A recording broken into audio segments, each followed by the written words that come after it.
Hello everyone, welcome back to Coach Craig Sports. Today is Tuesday, so we're going to be talking some waiver wire pickups for this week. This is week 11 once again.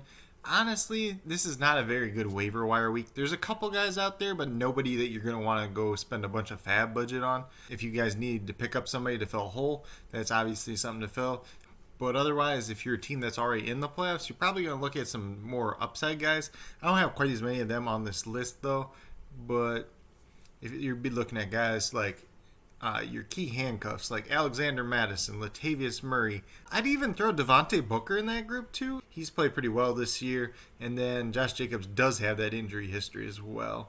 That's what I'd be looking at, especially if you're already in a position where you're going to make the playoffs. But without further ado, we'll get into the guys for this week. And we'll start off with the quarterback position. I got probably two guys that are streamers, one that might be a little bit more of a long-term play.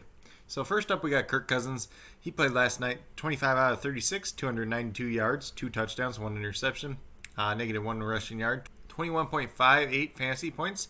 And this is going to be in 6-point per passing leagues. And honestly, he was pretty efficient last night. He did have the 1 interception, but otherwise he looked pretty good. Goes against Dallas in week 11. Should be a very good matchup for him. So he's definitely a guy you can stream if you need somebody to stream. If you lost Drew Brees, he's definitely a guy you can go after. If you don't have anybody better to play, obviously he's a good choice this week. Owned in 18% of ESPN leagues, 29% of Yahoo leagues. So there's a pretty good chance that he's still out there. Next up, we're going to talk about Alex Smith. And he might be a little bit of a streamer, or he might be somebody that you can play long-term, that you're going to pair him with another quarterback and just kind of flip-flop between good matchups. So Alex Smith had a pretty good game, 38 out of 55, 390 yards. Pretty good, solid day overall for him. He didn't have any touchdowns. He didn't have any interceptions, so safe with the ball, but just didn't quite get in the end zone. 16 fantasy points overall. Owned in 10% of ESPN leagues, 5% of Yahoo leagues. Goes against the Bengals this week, so it should be a good matchup. You saw that they gave up 4 touchdowns last week to Ben Roethlisberger. So he's a guy you can stream this week, especially if you need someone. Otherwise, you can pair him with one of your other quarterbacks, flip-flop if you need to, like I said. Then, last but not least for the quarterbacks, we got Jameis Winston. So Drew Brees is injured. He has broken ribs, a collapsed lung, punctured lung, however you want to say it. And Jameis Winston came in after he left, 6 out of 10, 60 yards, -2 rushing yards. Not too much to say there. Obviously, he came in the middle of the game, came in cold. Can't expect too much from him at that point. 2.32 fantasy points. He's owned in 1% of ESPN leagues, 3% of Yahoo leagues. So there's a very good chance that he's out there. He plays the Atlanta Falcons defense this week that is very poor. He actually plays the Falcons defense again in 2 weeks and has Denver in between the middle. So he's a guy you could probably stream for 3 weeks if you need to, especially if Drew Brees misses all 3 of those weeks. But with these guys, pretty much, we're going to go back to the fab budget real quick. Kirk Cousins is probably a guy you only want to spend like 1 to 2% of your fab budget on. Since he's probably just a streamer for this week, you could play him in a couple other positive matchups, but he's not somebody you want to count on week in and week out. Alex Smith's kind of the same way. I'd give him 2 to 3% since he does have more long-term upside. And then Jameis Winston, I'd probably go about 3% of my fab budget, unless you really need a quarterback. Then you can go more, obviously. And then we'll move over to the running back positions. And I believe there's 4 guys I have here in total.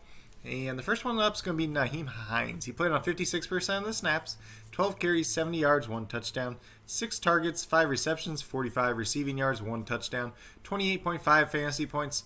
And he's just over 50% on ESPN League, so it's just kind of 50-50. He's out there, 42% on Yahoo. Goes against the Packers this week, which is a good matchup for running backs in general. Depending on the game script, it might impact him. If this game's pretty competitive, it might be a worse game for him, but if they get behind early and have to throw the ball, Hines should be involved in the game very often. And he might see a little bit of uptick in play after last week. He scored 2 touchdowns in 2 straight weeks.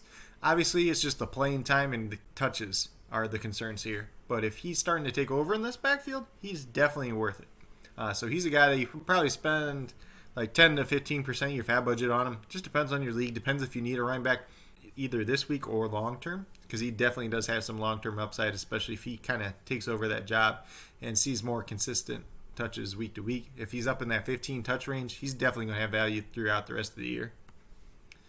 As much as it pains me to say it, and I think probably a lot of people in the community, Kalen Ballage is back on the radar. Or I don't even know if you can say back on the radar, but he's on the radar now. He's been playing for the Chargers 2 straight weeks. He's led their backfield, played on 73% of the snaps, 18 carries, for 68 yards, 6 targets, 5 receptions for 34 yards.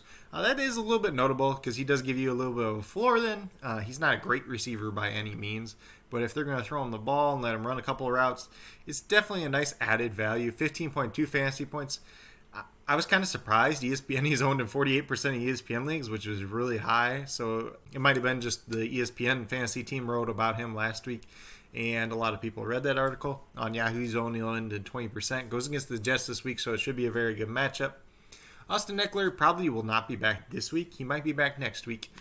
But if he's going to be gone for this week and next week, Ballage definitely has some value, especially if he remains the lead back in this backfield. Justin Jackson's obviously on IR, so he's going to miss at least a couple more weeks as well. And Ballage, he's kind of like a 5 to 8% of your fab budget type of guy. You can spend a little bit more if you really need a running back this week. And then we have Salvon Ahmed, been the lead running back for the Dolphins the past 2 weeks. Kind of came out of nowhere off the practice squad. Myles Gaskins is still on IR. He could be back next week. So this is more like a 1 week play than anything. It's important to note that Matt Breida didn't play the last 2 weeks when Ahmed got a lot of carries. So if Breida's back, we'll have to see how that plays out. DeAndre Washington did get a couple carries towards the end of the game in the last week. He was new to the team. He's still learning the offense, so maybe he works into the game plan a little bit more. But Ahmed had 21 carries, 85 yards, 1 touchdown, 1 target, 1 reception for 5 yards. 16 fantasy points overall. These are all in PPR scoring format as well. He's owned in 13% of ESPN leagues, 8% of Yahoo leagues, so a pretty good chance that he's out there. He goes against Denver this week, who was torched by the Raiders' run offense, so it could be a pretty good matchup for him. He's a decent filler if you need somebody this week, but realize there is some risk with it. He's a guy that's probably just a 1 week guy. I'm probably spending 3 to 5% of my fab budget on him, if that. Then we got Wayne Gallman. Wayne Gallman might be a little bit more long-term option now that Devonta Freeman has been placed on IR. Honestly, I was pretty mad with the Giants because they said Freeman was going to play like 2 weeks ago. Then he didn't end up playing. Then last week, the beginning of the week, they're like, oh yeah, Freeman's going to be back this week pretty much. Then I believe it was like Thursday. They put him on the IR, and it's just like, what the heck? If you had Gallman and you dropped him and then somebody else picked him up, it's just kind of a thorn in the side more than anything. But he played on 59% of snaps this past week, 16 carries, 53 yards, 2 touchdowns, 2 targets, 1 reception, 7 yards, 19 fantasy points, owned in 48% of ESPN leagues, 50% of Yahoo leagues. So it's 50-50 if he's out there. He's on a bye this week. If people aren't buying into him this week, and maybe somebody even drops him because they have a bye week, then there's a good chance you can get him. But he's a guy that you might want to pick up during this bye week and stash him, because he's going to have some long-term value, especially if Freeman's out or if Freeman even comes back and they're just like, hey, Gallman's been the hot hand, we're just going to keep going with him. So he's definitely a guy you can spend 5 to 10% of your fab budget on, just depending on what you need on your team. If you're one of those teams that's on a playoff run, you just want some extra depth, he's definitely a guy you can pick up. All right, guys. I am sick and tired of seeing Jakobi Meyers' name on this list. I've been saying for multiple weeks now that you guys need to pick him up. Obviously, not enough people are watching this because he's still out there in 38% of ESPN leagues and 48% of Yahoo leagues. This guy is the number 1 wide receiver for New England. N'Keal Harry came back. He played on 60% of snaps. He didn't have a catch. He didn't have a target. He didn't do anything, honestly. N'Keal Harry is not good at football. Jakobi Meyers is. It's pretty simple. And Jakobi Meyers played on 98% of snaps, 7 targets, 5 receptions, 59 yards. He also threw a pass, 24 yards, touchdown to Rex Burkhead. So that kind of helped out his fantasy day overall, 17.86 fantasy points. And like I said, I already gave you guys the ownership percentage. Make me proud, guys. Go out there and add this guy in every single league that you're in because you need to have him. He goes against a cupcake matchup this week against my Houston Texans, who can't stop anything on defense. So he's going to have another monster game just like he did against the New York Jets. Pick this guy up, start him. He's going to pay off for you guys. My next favorite wide receiver that's available this week, and he's actually available in a lot of leagues, is Michael Pittman Jr. Played on 81% of snaps, so 2 weeks in a row that he's played over 80% of snaps. 8 targets, 7 receptions, 101 yards, 1 carry for 21 yards as well. 19.2 fantasy points, and he's owned in 7% of ESPN leagues, 10% of Yahoo leagues, so there's a good chance that he's out there. And this is the guy that's going to be the Colts' number 1 wide receiver this year, next year, probably a year after that as well. This guy is very talented. His His dad was a running back in the NFL. He's got a good pedigree. He's a big guy. He can move. He can run routes pretty well. Phillip Rivers is going to look to him early and often, especially if they get behind in this game against Green Bay. So he's a guy that you want to pick up. He should be able to help you the rest of the year, even as soon as this week against the Packers. So Pittman, for me, he's a guy that I want to spend. I probably spend 8 to 12% of my fab budget on. If I really need a wide receiver, I could even up that a little bit more. Then we got my old buddy Tim Patrick. He played on 59% of snaps in this game. It's important to know that a little bit of a fight broke out in this game. He was involved. He got ejected. The Raiders guy kind of instigated it. Then he kind of threw a slap punch at him, and then another guy hit him. So it is what it is at this point in time. I think if anything, they're all just going to get fined. I don't think he's going to get suspended or anything like that. But he's been pretty much the best wide receiver all year for the Broncos. 6 targets, 4 receptions, 61 yards prior to him leaving the game. 10.1 fantasy points. Owned to 25% of ESPN leagues, 24% of Yahoo leagues. Goes against the Dolphins this week. Not the best matchup in the world, but not the worst matchup either. He's a guy that's more of a long-term play. I'd pick him up, 5 to 10% of your fab budget. Should have some long-term upside. Definitely a guy you can roll out when he's in a positive matchup. Last but not least for the wide receivers, we got Jakeem Grant. He's got a little bit of an important role now that Preston Williams is gone. Obviously, Tua was looking to Preston Williams more often than not in his first 2 games. Jakeem Grant came in, played 76% of snaps, 5 targets, 4 receptions, 43 yards, 1 touchdown, 14.3 fantasy points. Only owned in 3% of ESPN leagues, 6% of Yahoo leagues. Goes against Denver this week. Not the worst matchup in the world. And he's a guy that he definitely has some upside. He's also the returner for their team too, so you kind of got a little bit of upside there. If he takes one back like he did a couple of games ago for the punt return, you could get some free points there as well. But if he's going to get 5-6 targets a game, get 4 catches, 50 yards, and a chance for a touchdown, he's a guy that's definitely not going to hurt you most weeks. Then at tight end, honestly, tight end's been a crap show this year. Last week, you didn't have a single tight end go over 66 receiving yards. Obviously, Travis Kelce didn't play last week, but it's pretty much Travis Kelce and everybody else at this point in time. This is probably one of the most interesting ones this week is Logan Thomas. Last week he played on 100% of snaps. This week he played on 99% of snaps. So he's out there a ton. 6 targets, 4 receptions, 66 yards, 10.6 fantasy points. He's owned in 30% of ESPN leagues, 35% of Yahoo leagues. But there's still a good chance that he's out there in your league. And especially with the tight end landscape the way it is right now, you want a guy that's on the field. You want a guy that's getting targets. And he's got a quarterback in Alex Smith that likes to throw the ball underneath. And that's what they've been having Logan Thomas do. He goes against the Bengals in Week 11. Should be a very good matchup for him. And if you're playing DFS, you could probably even look at Alex Smith and streaming him and Logan Thomas making a little stack there as well. Then we have Jordan Reed, and he played on 44% of snaps this past week. 6 targets, 5 receptions, 62 yards, 11.2 fantasy points. Owned in 24% of ESPN leagues, 19% of Yahoo leagues. He's definitely a guy that's got some long-term upside. And he's got bye in Week 11, though. He's probably somebody you could get this week on the cheap, probably 3 to 5% of your fab budget. Logan Thomas before that, I would consider 5 to 7% of your fab budget, especially the way tight end is this year. Last but not least, I got Dalton Schultz. He had a bye week in Week 10, owned in 22% of ESPN leagues, 16% of Yahoo leagues. So his ownership's gone down quite a bit. He's done well with the backup quarterback play so far this year. The way tight end is looking, you're looking for a guy that's going to be out on the field and get targets. And he kind of does that. So, he's a guy that's getting 7 or 8 targets, 50 yards a game. He probably doesn't have the high up touchdown upside as some of these other tight ends. But if you just kind of want a safe guy that is never going to kill you in a given week, then Dalton Schultz is probably your guy. Goes against the Vikings this week. Should be a pretty good matchup for him overall.